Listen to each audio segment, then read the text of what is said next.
आता बघूया दिवसभरातील मोठ्या राजकीय टॉप 9 बातम्या। सर्वप्रथम आपण पुणेकर आहोत, युती धर्म पाळण्या अगोदर पुणेकर धर्म पाळा, रवींद्र धनगेकरांचं भुवया उंचावणारं ट्विट।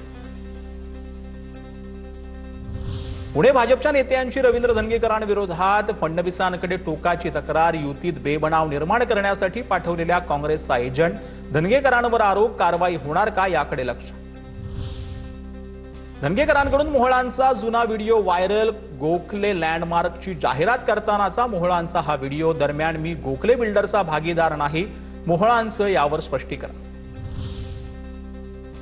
जैन बोर्डिंग जमिनीचा व्यवहार झालेला असताना ट्रस्टचा पुणे पालिकेकडे अर्ज, ट्रस्टनं बोर्डिंगच्या विकासासाठी अर्ज केला होता। महापालिकेनं बोर्डिंगचा मंजूर केलेला प्लॅन TV9 मराठीच्या हाती। जैन बोर्डिंग जमीन व्यवहारावर स्थगिती नको, व्यवहार रद्द करावा, अन्यथा 1 नोव्हेंबर पासून उपोषणाला बसणार। जैन मुनी गुप्ती नंदी महाराज यांचा इशारा। मावळमध्ये राजकीय बदलाचे संकेत, आमदार सुनील शेळके आणि माजी राज्यमंत्री बाळा भेगडे कार्यक्रमात एकाच मंचावर। तुम्ही 1 हात पुढे केला तर मी 2 हात पुढे करेन, भेगडेंचं विधान।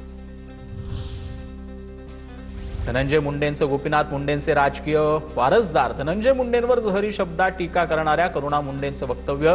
काही दिवसांपूर्वीच परळीतल्या राजकारणावरून करुणा मुंडेंनी धनंजय मुंडेंवर केले होते गंभीर आरोप। तुम्हाला ईडीची नोटीस आली का, मी मोदी भक्त म्हणणाऱ्या महेश कोठारेंना रमेश पाटलांचा phone, audio clip viral, Kothare मात्र वक्तव्यावर ठाम।